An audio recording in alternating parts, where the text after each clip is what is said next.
샬롬 샬롬 샬롬 샬롬 샬롬. 하나님 사랑합니다. 여러분 주 안에서 사랑합니다. 오늘 에스겔 48장 마지막 장입니다. 에스겔 1절에서 35절까지 우리 함께 합독했습니다. 여호와 삼마 여기에 계시는 하나님이시죠. 모든 지파 이름 이와 같으니라 이렇게 시작이 되고 있습니다.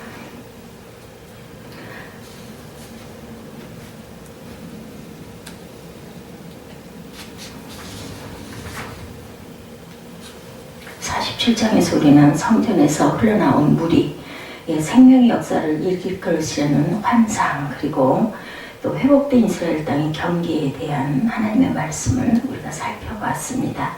이제 에스겔서 마지막 48장에서는 전반부가 되는 1절부터 29절까지의 말씀에서 이 회복될 이스라엘의 영토를 다시 12지파에게 분배하는 과정에 대해서 말씀해주고 있죠.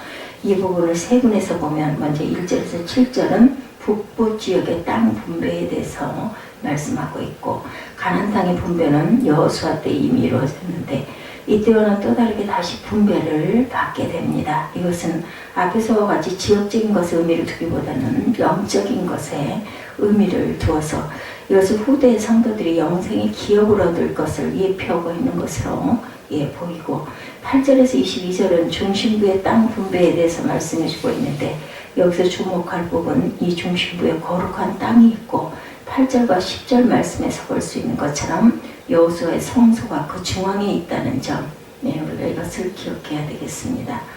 이것은 미래 이스라엘이 하나님의 중심으로 하는 영적인 공동체가 될 것임을 상징하죠. 그리고 13절에서 29절은 남부 지역의 땅 분배에 대해 기록합니다. 남부 지역에서는 베냐민이 제일 먼저 언급되면서 성소에서 가장 가까운 지역을 분배받게 되는 특권을 누리게 될 것을 나타내고 있습니다. 중앙성소의 북부에서는 유다가 가장 성소에서 가깝게 분배를 받았는데, 이렇게 유다와 베냐민이 좋은 땅을 분배다 받게 된 것은 분열왕국 시대의 10지파는 하나님의 성전을 떠났지만 이 두 지파만은 끝까지 성전을 중심으로 신앙을 지킨 것에 대한 관계, 성전을 사랑하고 사모하는 사람들에게 성전에 가까이 있을 수 있는 복이 주어진 것입니다. 이렇게 장차 이스라엘 백성들이 차지하게 될 회복된 가나안 땅 분배에 대한 말씀에서 중요한 것은 오직 하나님의 주권과 섭리를 따라 하나님께서 친히 마련해 주신 것이라는 것. 각 지파들마다 그들이 받게 될 기업들이 혹은 척박하고 험준한 곳이기도 하고 혹은 기름지고 평탄한 곳이기도 하겠지만, 어쨌든 하나님께서 친히 마련해 주신 곳이란 점에서 그 땅은 복된 땅이고 은혜로운 기업이죠. 어떤 지파는 외적과 대치하여 국방에 주력해야 하는 지파도 있었고, 또 다른 지파는 하나님의 성전과 가까이 있어서 경건과 거룩에 대한 신경을 써야 하는 지파도 있었는데, 각 지파 사람들은 하나님께서 허락하신 위치에서 최선을 다함으로 하나님께 영광을 돌려야 했습니다. 우리 삶의 자리에서도 이것을 우리는 기억해야 하는데, 어떤 이는 좀 더 부유하고 편안하게 신앙생활을 하는 것 같고, 어떤 사람은 고난과 불편한 상황 속에서 살아가는 것 같지만, 우리 삶의 자리는 하나님께서 고유한 역할과 사명을 부여해 주시고 하나님께서 주권과 섭리를 따라 친히 마련해 주신 것이라는 믿음으로 살아가야 할 것이다. 그리고 우리는 이스라엘 백성이 받을 기업의 중심부에 하나님의 거룩한 땅이 있고 성전이 그 가운데 있다는 것을 통해서 우리가 이 땅에서 살아갈 때 하나님을 중심으로 해서 살아가야 한다는 것을 다시 한번 마음에 새기게 됩니다. 우리 인간들이 하나님의 형상으로 지음을 받았다는 것은 하나님 중심으로 살아가야 하는 존재 방식을 가지고 있다는 뜻이 내포되고 있죠. 우리가 삶의 중심을 무엇으로 삼고 살아가느냐는 문제는 우리 행복과 밀접한 관련이 있습니다. 진정한 삶의 행복은 다른 중심에서부터 시작이 되죠. 삶의 중심이 우리 자신에게 맞춰 있다거나 세상에 어떠한 것이 되어 있다고 하면 그 삶은 중심 자체가 잘못됐기 때문에 평안하고 복된 삶을 살아갈 수가 없습니다. 우리는 처음부터 하나님 중심으로 살아가도록 창조되었기 때문에 하나님 중심으로 살아갈 때만이 참된 평안과 행복을 누릴 수 있다는 것을 기억하고, 항상 하나님을 우리 마음 중심, 우리 삶의 중심에 두고 살아가시는 저와 여러분 되시기를 주님의 이름으로 축복합니다. 30절에서 35절은 예루살렘 성읍에 세워질 12문에 대한 내용이 나타나고 있습니다. 여기에서는 하나님의 특별히 구별하신 거룩한 땅에 세워질 성의 크기와 그에 딸린 12문과 그 성의 이름에 관한 내용을 언급하면서 에스겔서의 대단원에 막이 내립니다. 하나님이 구별하신 거룩한 땅에는 예루살렘 성읍에는 12개의 문들이 있는데 12지파 이름을 따라서 동서남북 각 방향으로 3개씩 있었죠. 북향한 문들을 성소를 향해 있기 때문에 장자인 루벤, 다윗의 조상이 되는 유다, 그리고 제사장들의 지파인 레위 이름이 각각 붙어져 있습니다.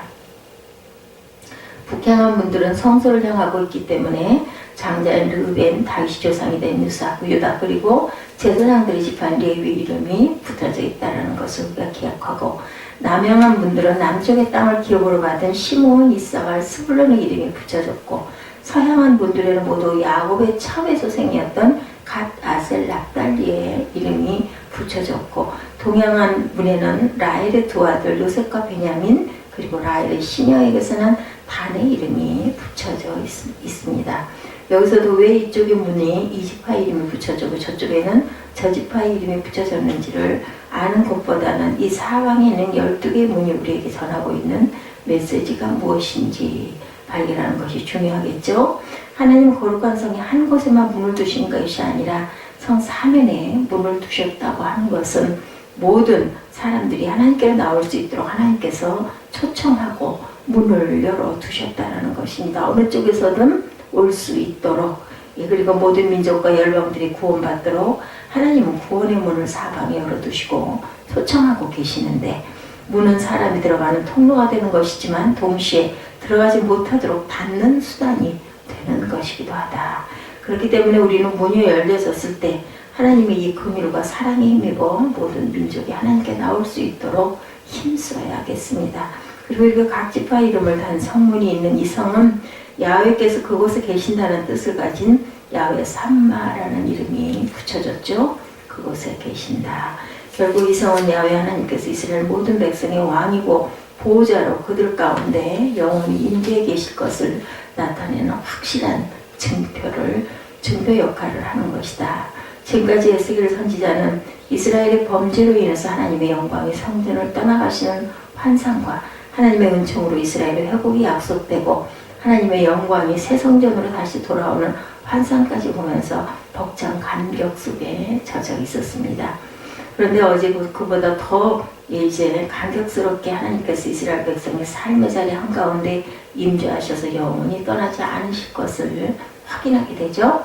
그러나 이것은 단지 에스겔 선지자를 통해서 이스라엘 백성들을 회복시켜 주시겠다는 것 그 이상의 의미를 담고 있습니다. 이것은 이스라엘 백성들에게만 해당되는 말씀이 아니라 모든 인류를 향한 메시지이죠. 즉 주님의 다시 오심을 인해서 완성된 새 예루살렘 성에서 모든 인류가 평안과 기쁨을 누리면서 살게 될 것이라는 축복과 소망이 가득한 미래를 보여주고 있습니다. 여기서 우리는 하나님은 하나님의 백성과 영원히 함께 거하기를 기뻐하시는 하나님임을 깨닫게 되는데, 하나님은 우리 인간들을 만드셨을 때 하나님과 함께 거하면서 하나님과 함께 사귐이 있기를 원하셔서 만드셨다. 우리의 죄로 인해서 단절되었지만 하나님은 우리와 다시 거하시고 교제 나누시기를 원하셔서 이 땅에 예수님을 보내주셨습니다. 그리고 지금은 성령을 통해 우리 가운데 영원히 임재하시기를 원하시고 우리와 함께해 주시죠. 우리가 분명히 기억해야 할 것은 하나님은 시공을 초월해서 언제나 우리와 함께 하신다는 거 잊지 마시기 바랍니다. 우리가 이것은 하나님이 과거에도 함께 하셨다는 것이고 오늘에까지 이룰 수 있었던 것은 하나님께서 야훼 삼마로 나와 함께 이곳에 계시기 때문이라는 것. 고난 가운데 있을 때 우리는 마치 하나님이 우리 곁에 계시지 않는 것처럼 생각할 때가 있지만 하나님은 언제나 우리와 함께 하십니다.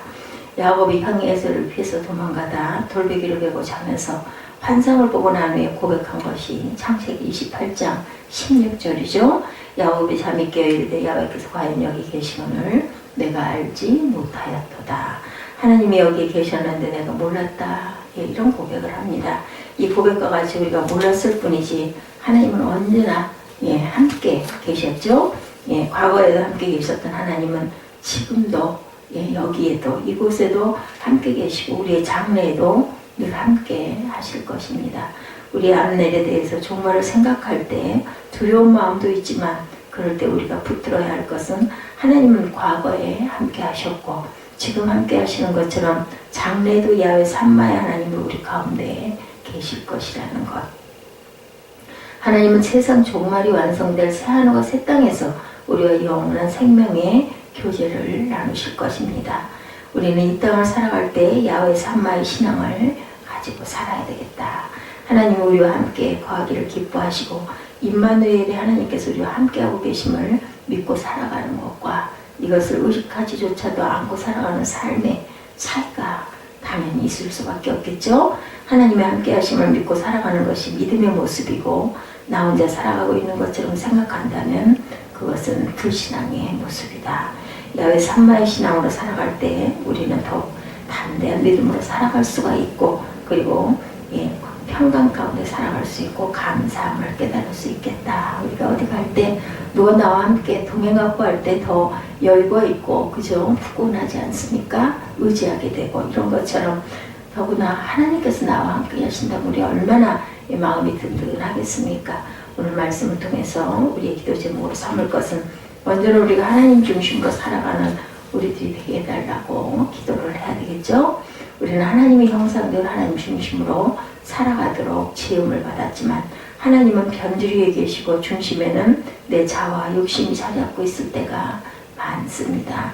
그래서 우리는 내 중심에 있는 것이 무엇인지 누구인지를 생각해 보면서 오직 하나님을 중심에 두고 하나님의 뜻대로 내 삶을 살게 해달라고 구하는 저와 여러분 되시기를 바랍니다. 또한 하나님께서 야훼 삼마 이름으로 나와 늘 함께하고 계심을 믿고 이 믿음 가운데 더욱 담대한 믿음으로 살아가게 해달라는 기도를 할 수 있는 저와 여러분들이 되셔야겠습니다. 하나님 중심의 믿음, 하나님의 함께하심을 믿는 그 믿음으로 오직 하나님 나라와 그 영광을 위해서 살아가는 저와 여러분 되시기를 주님의 이름으로 축복합니다. 이제 사순절 5째 주 가고 있죠. 예, 그 다음 주에는 고난주간이 시작이 되고 부활절이 있습니다. 우리가 하루하루 하나님 나라를 바라보고 주님의 그 고난과 하나님의 사랑을 기억하면서 사순절 기간을 왔는데 마지막 5째 주 귀한 한 주간 주님의 그 사랑, 주님의 그 고난에 동참하시고 더욱더 깊은 묵상과 거룩한 삶을 살아내신 하루하루가 되시기를 주님의 이름으로 축복합니다. 기도하시겠습니다.